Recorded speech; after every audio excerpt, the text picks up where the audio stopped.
तो साथियों, जय हिंद, जय भारत। मैं मदन लाल आज़ाद, संस्थापक संयोजक ठगी पीड़ित जमाकर्ता परिवार और all India bike board taxi union, आज दिनांक 31 मई 2025 को आपके समक्ष प्रस्तुत हूँ राजधानी दिल्ली से कुछ बड़ी खबरें, विशेष बातें आप सबको बताने के लिए। स्वागत है आप सबका आज के इस खास एपिसोड में। मैं तमाम साथियों से अनुरोध करूंगा कि वो इस वीडियो को पूरे को ध्यान से सुन लें। बहुत ज़रूरी चीज़ें मैं बताने जा रहा हूं आपको, जो आपके भुगतान से संबंधित हैं, आपके सुरक्षा सम्मान से और आपके जीवन की खुशहाली से भी जुड़ी होंगी। तो पूरा वीडियो ध्यान से सुनेंगे, इसे ज़्यादा से ज़्यादा शेयर करेंगे ताकि अन्य लोगों तक भी हमारी बात पहुंच सके। लाइक करेंगे, कमेंट करेंगे और जिन साथियों ने अभी तक हमारे YouTube चैनल युगांतर न्यूज़ को सब्सक्राइब नहीं किया है वो इसे सब्सक्राइब भी ज़रूर कर लेंगे साथियों। खबरें मैं बताऊंगा साथियों, लेकिन उससे पहले आज एक फ़ोन कॉल पर चर्चा कर लेते हैं। सुबह एक कॉल आई फर्रुखाबाद से। लेडीज़ थीं, नाम शायद सुनीता बता रही थीं और वो गर्भवती थीं और ये LUCC की एजेंट रही होंगी। कह रही थीं साहब, रो रही थीं फ़ोन पे वो कि मैं बहुत परेशान हूँ, कोई विकल्प मुझे नज़र नहीं आ रहा है। मैंने जिन लोगों का पैसा निवेश कराया LUCC में, सागा ग्रुप की जो कंपनी है, वो क्रेडिट कोऑपरेटिव सोसाइटी है, the Loni urban multi state thrift and credit cooperative society limited, जिसका मालिक समीर अग्रवाल था, जो दुबई भाग चुका है। उसकी एजेंट थी, काम करती रही होंगी, लोगों का पैसा निवेश करा दिया होगा। अब कंपनी चूंकि सरकार ने बैन कर दी, मालिक दुबई भाग गया, तो पैसा कौन दे, एजेंट कहाँ से दे, किस किस को दे। तो उसको बहुत ज़्यादा प्रताड़ित उसके निवेशकों द्वारा किया जा रहा है। कोई घर छीनने की बात करता है, कोई उसकी जो भी प्रॉपर्टीज़ होंगी, कोई मारने की, कोई पुलिस में शिकायत दर्ज करवाने की। तो बिल्कुल आत्महत्या के कगार पर बैठी हुई हैं एक गर्भवती महिला। और ऐसे हालात में जाहिर सी बात है, परिजन भी साथ छोड़ देते हैं जब बुरा समय आता है। तो वो कहाँ जाए, क्या करे। पुलिस में जाने की हिम्मत इसलिए नहीं जुटा रही क्योंकि उनको ये लगता है कि उन्होंने कोई गलत काम कर दिया इस कंपनी में काम करके लोगों का पैसा फंसवा कर। खैर, उनको आश्वस्त किया है, उनकी बातें समझ में आई हैं कि आप बेखौफ होकर पुलिस में जाइए। अगर आपको ज़्यादा कोई उत्पीड़न करता है, परेशान करता है, तो उन्हें बताइए कि हमारी संसद ने, सरकार ने कानून बनाया है भुगतान की गारंटी के अधिकार का।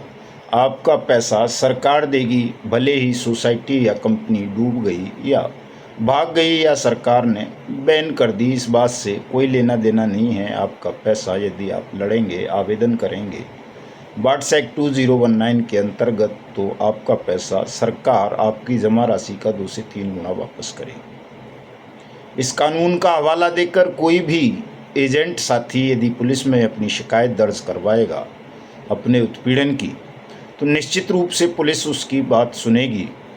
पुलिस ना भी सुने तो कोर्ट में आप इस्तगासा दायर करके संरक्षण मांग सकते हैं, इंडिविजुअल जर्नल संरक्षण के लिए भी। चूँकि पूरे देश में ये समस्या है, 2 करोड़ से ज़्यादा एजेंट प्रताड़ित हैं और उनमें कितनी ही गर्भवती महिलाएं होंगी, उनमें कितनी ही स्टूडेंट्स होंगी, कितने ही स्टूडेंट्स होंगे, कितने ही बुज़ुर्ग होंगे, कितने ही बीमार लोग होंगे जिनको हार्ट की प्रॉब्लम होगी, एंजाइटी, डिप्रेशन वगैरह तो सभी को है, जितने भी एजेंट हैं। तो राहत आपको मिल जाएगी साथियों, लेकिन आपको थोड़ा सा साहस करना पड़ेगा और सत्य को स्वीकार करना पड़ेगा। मरना, सुनीता जी, समस्या का समाधान नहीं है, समस्या का समाधान है लड़ना। अगर आप लड़ेंगे तो निश्चित रूप से आपको सुरक्षा भी मिल जाएगी, सम्मान भी मिल जाएगा, जीवन भी मिल जाएगा और आपके निवेशकों का पैसा भी मिल जाएगा। निवेशकों को समझाना भी बहुत ज़रूरी है। उन्हें बताना है हमें कि निवेशकों का पैसा वापस करने की गारंटी सरकार ने ली है बाकायदा कानून बनाकर, और निवेशक जब तक इस कानून को जानेगा नहीं, इसका प्रयोग नहीं करेगा, इसके क्रियान्वयन के लिए नहीं लड़ेगा, तब तक उनका भुगतान नहीं मिलेगा। भले ही वो किसी एजेंट को जान से मार दें, उसके गुर्दे निकाल लें, कुछ और कर दें, तो भी पैसा नहीं मिलेगा। और यदि एजेंट मर गया तो एक नई मुसीबत और निवेशक के सिर पर मंडरा जाएगी, पैसा तो डूबेगा ही। साथियों, बड़े अफसोस की बात है कि हमारा देश, खास तौर से हमारे निवेशक साथी, इतनी घटिया मानसिकता को लेकर के बैठ गए हैं, जिस पर कितना भी लंबा प्रवचन मैं दूं तो मुझे बहुत छोटा लगता है। वो संसार में जो जागरूक समाज हैं, जो जागरूक लोग हैं, वो हिंदुस्तान में भी हैं बहुत सारे लोग। यदि उनके अधिकार पर कोई डकैती डाल ले, उनको अधिकार से वंचित कर दे, तो वो आग बबूला हो जाते हैं, लड़ जाते हैं दुनिया की बड़ी से बड़ी ताकत से। कोई भी चीज़ हो जिस पर आपका अधिकार है, वो वस्तु भी हो सकती है, व्यक्ति भी हो सकता है। तो तमाम निवेशकों का अधिकार है अपने पैसे को वापस पाना। उसके लिए एक मार्ग है, कानून है। लेकिन निवेशक अपने पैसे पर जो उनको अधिकार मिला है अपनी जमा राशि की वापसी का, उस पर बिल्कुल भी ध्यान नहीं दे रहे और विपरीत दिशाओं की ओर दौड़ रहे हैं।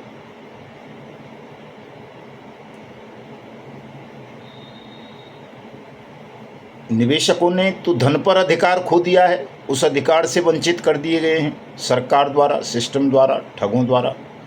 लेकिन एजेंट तो न केवल अपने धन के अधिकार से वंचित कर दिए गए हैं, बल्कि वो सुरक्षा और सम्मान के, रोजगार के अधिकार के साथ साथ अपने प्रियजनों से बात करने के, उनके साथ रहने के अधिकार से भी वंचित कर दिए गए हैं। करोड़ों एजेंट पलायन कर गए हैं अपने परिवारों से, अपने गांव से। समाज ने उनको बहिष्कृत कर दिया है, उनके अपने सगे संबंधियों ने बहिष्कृत कर दिया है। कई साथी मुझे मिलते हैं, बताते हैं कि साहब हम तो किसी की मौत में भी नहीं जा पाते हैं अपनों की में, क्योंकि जैसे ही अंतिम संस्कार होता है वैसे ही लोग घेर लेते हैं शमशान में भी या कब्रिस्तान में भी कि भाई वो पैसे कब दे रहा है। तो इस भय से वो मौत जैसे मातमी माहौल में भी शोक व्यक्त करने नहीं जा पाते। शादी विवाह तो बड़ी बात है। तो एजेंट की पीड़ा को समझना, उस पर गंभीरतापूर्वक विचार करना साथियों हम सबका कर्तव्य है। चाहे हम निवेशक हों, एजेंट हों, सरकार हों, अधिकारी हों या समाज के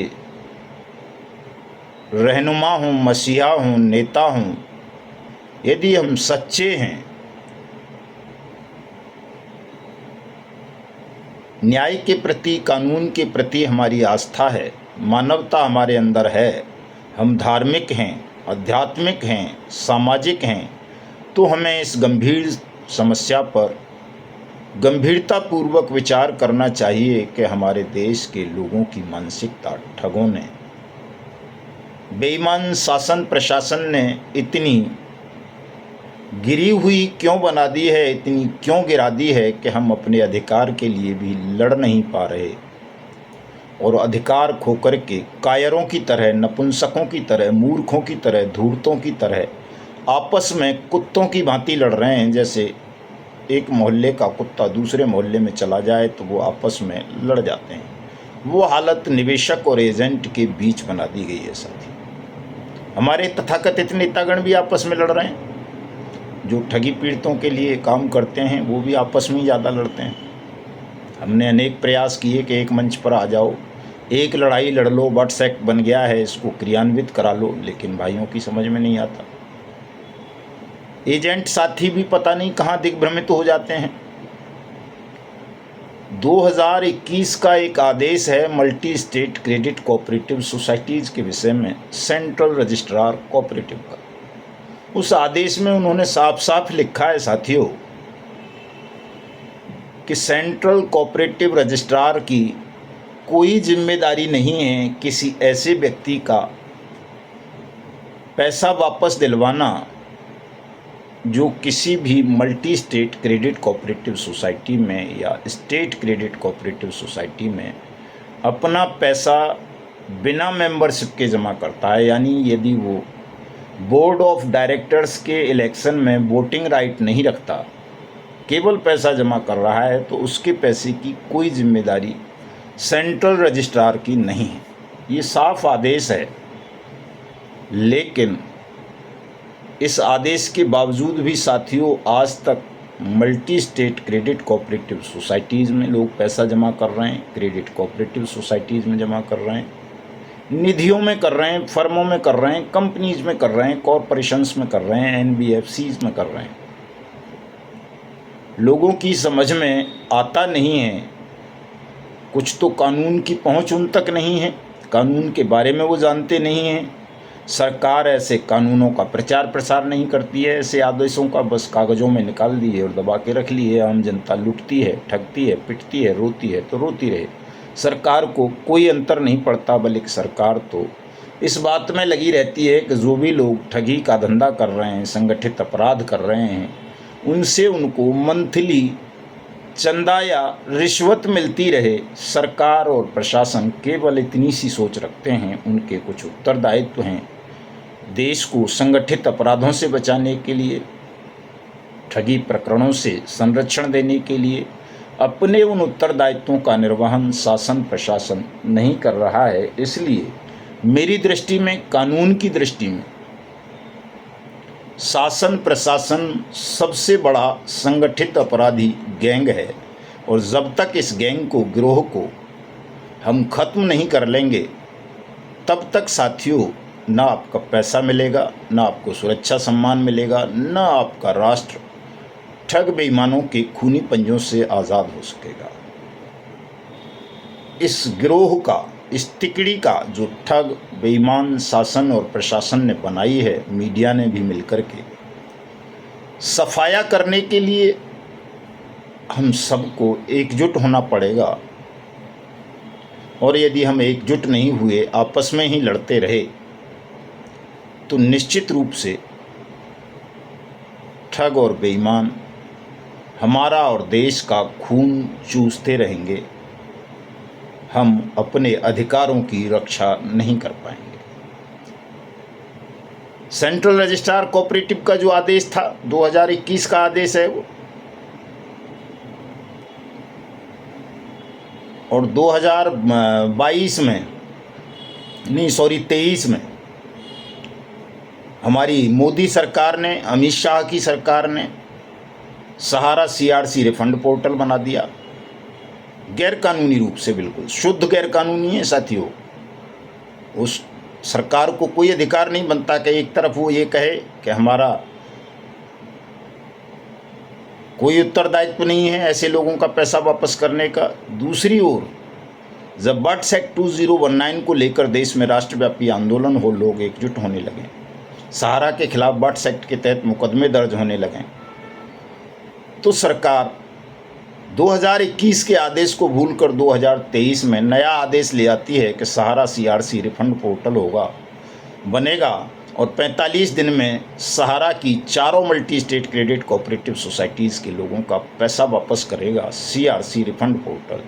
जो सीआरसी ये कह रहा था 2021 में कि उसकी कोई जिम्मेदारी नहीं है, वही सीआरसी रिफंड पोर्टल लॉन्च कर देता है गैरकानूनी रूप से, जिसका से कोई अधिकार नहीं है, केवल अमित शाह और मोदी के दबाव में आकर। क्यों? चूँकि आप बट्स एक्ट के तहत अपने जमा राशि की मांग कर रहे थे, आपका आंदोलन बढ़ रहा था, संगठन मजबूत हो रहा था, तो सरकार को लगा कि कहीं ये आंदोलन बढ़ गया, संगठन मजबूत हो गया, तो सच में ये हमारा बेईमान सिस्टम खत्म हो जाएगा। इसलिए उसने सहारा सीआरसी रिफंड पोर्टल लॉन्च कर दिया और हमारे सहारा के साथी उसके झांसे में भी आ गए, वो आंदोलन से दूर हो गए। कभी वो सेबी के पीछे पड़े रहते हैं, कभी रजिस्ट्रार के पीछे, कभी किसी राज्य सरकार के, कभी कहीं। लेकिन जो सरल मार्ग है, सहज मार्ग है बट्स एक्ट वाला, उस पर सहारा के पीड़ित बहुत कम ध्यान देते हैं। वो अपनी अलग खिचड़ी पका रहे हैं जो कभी पक नहीं पाएगी। और उनका स्वप्न अधूरा रह जाएगा। न उनको सुरक्षा मिल पाएगी, न सम्मान मिल पाएगा, न उनके निवेशकों का भुगतान हो पाएगा। कुछ का हो जाएगा। 2 साल हो गए हैं उस सहारा CRC रिफंड पोर्टल को लॉन्च हुए, अभी 1000 लोगों का भी पैसा नहीं मिला है। 12 करोड़ निवेशक हैं, तो 1200 साल में भी सबका पैसा नहीं मिल पाएगा और ये समस्या बनी रहेगी। उसी तरह एजेंट साथी रोते रहेंगे, जिस तरह सुनीता जी रो रही थी, फर्रुखाबाद वाली LUCC की एजेंट। ये समस्या सबके साथ है। तो सत्य को समझना, सत्य के मार्ग पर चलना अत्यावश्यक है साथियों। आप अगर LUCC वाले हों, सागा ग्रुप वाले, सहारा वाले हों, या कोई भी PACL पल्स वाले हों, रोज वैली वाले हों, पिनकोन वाले हों, साईं प्रसाद वाले हों, समृद्धा जीवन वाले हों, आदर्श वाले हों, नवजीवन, संजीवनी, ट्रिनिटी, जनशक्ति, किम फ्यूचर मेकर, RMCL, या bike boat, hello taxi, top ride, science city, विश्वास ट्रेडिंग, या फिर LJCC, या ह्यूमन, या दूसरी भी हैं, दुनिया भर की हैं, कोई भी हो,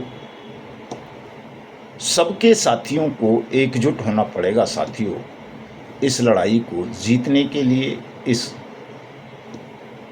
भयावह पीड़ा से मुक्ति पाने के लिए। नहीं तो आप इस पीड़ा के दर्द को झेलते झेलते मर जाओगे, इस पीड़ा से मुक्त नहीं हो पाओगे। और मैं समझता हूँ मेरा उत्तरदायित्व देश के तमाम ठगी पीड़ितों को, 42 करोड़ से ज़्यादा, 2 करोड़ से ज़्यादा एजेंट साथियों को इस पीड़ा से मुक्त करना है।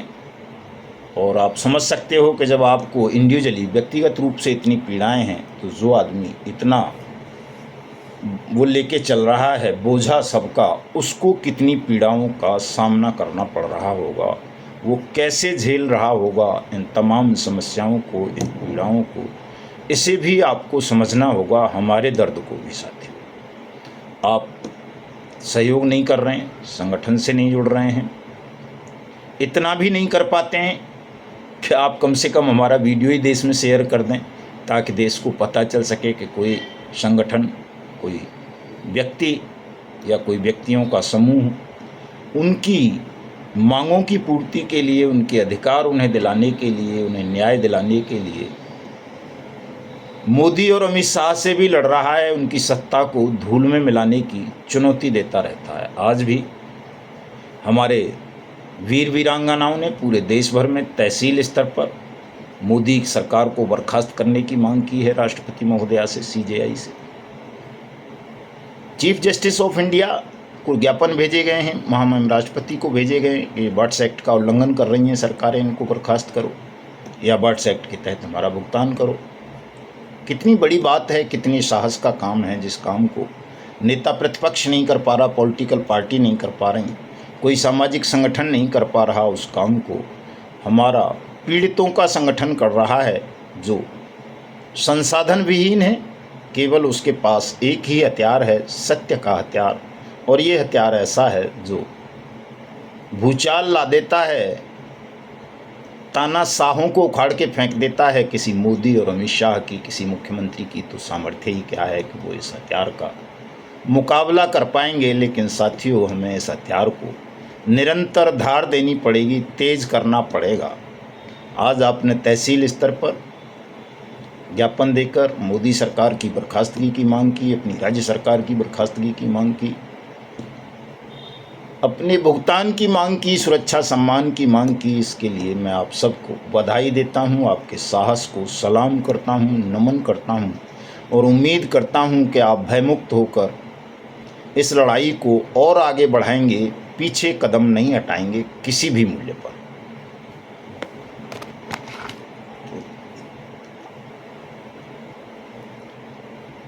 खबरें भी बता देता हूं साथियों।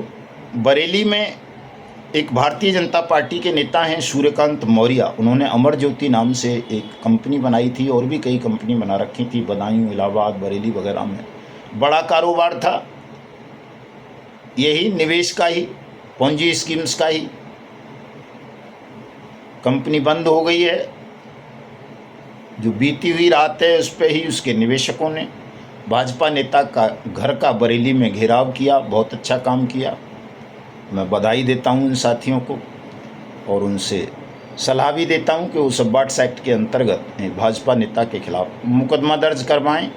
और हम भी ये घोषणा करते हैं आज के 31 जुलाई से हम भी ठगों के दफ्तरों का, उनके मॉल्स का, उनके घरों का घेराव आरंभ करेंगे ताकि समाज को पता चल सके कि ये ठग हैं, समाज उनको इज्जत और सम्मान देना बंद कर दे।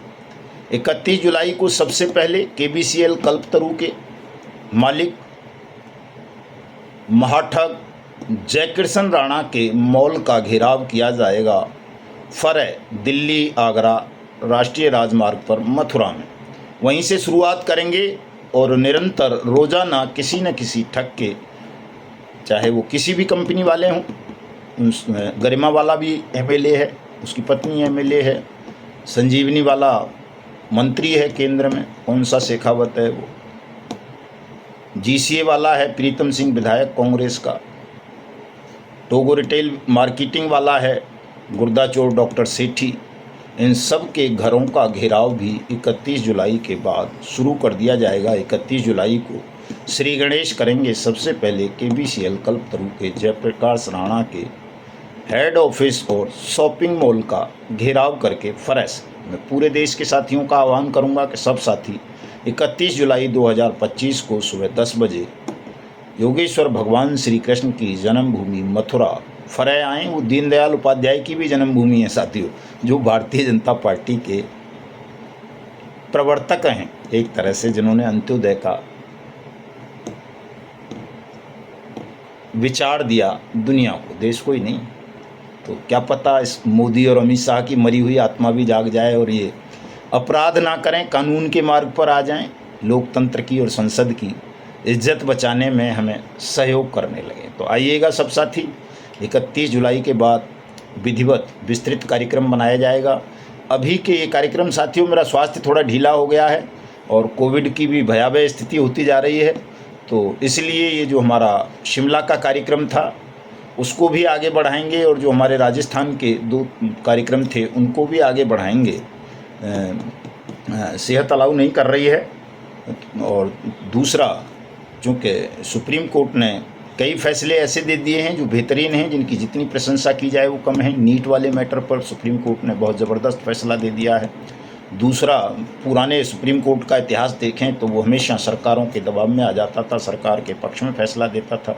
लेकिन सुप्रीम कोर्ट ने साहसिक निर्णय लेते हुए नीट की 2 शिफ्टों में जो एग्ज़ाम का सरकार ने व्यवस्था कर दी थी उसको पलट के एक ही शिफ्ट में करने के आदेश दे दिए हैं, जिससे मोदी सरकार बहुत ज़्यादा बौखला गई है। नीट आप जानते होंगे, जो मेडिकल स्टूडेंट होते हैं उनके लिए परीक्षाओं का आयोजन करता है, एंट्रेंस एग्ज़ाम होता है एक तरह से।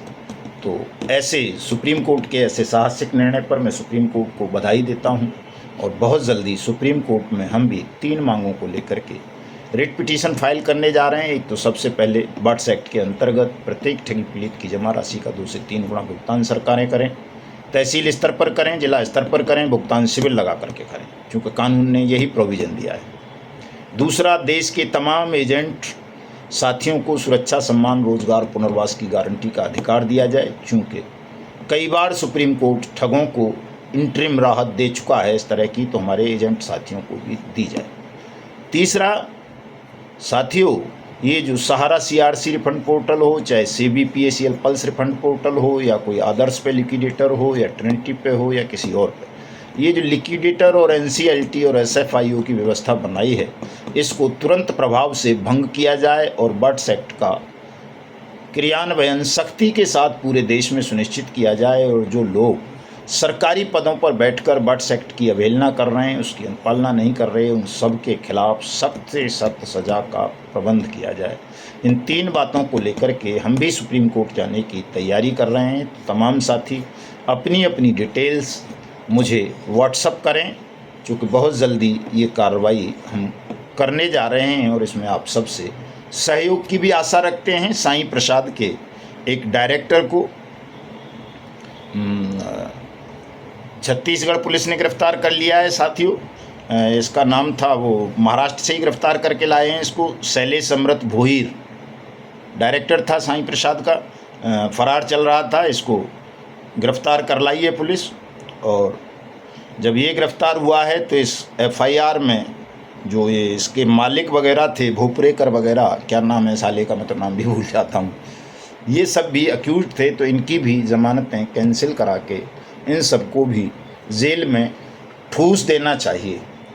तो आज रात में फेसबुक पर लाइव नहीं हो पाऊँगा, लेकिन कल आपके साथ फेसबुक लाइव होकर विस्तार से चर्चा करूँगा।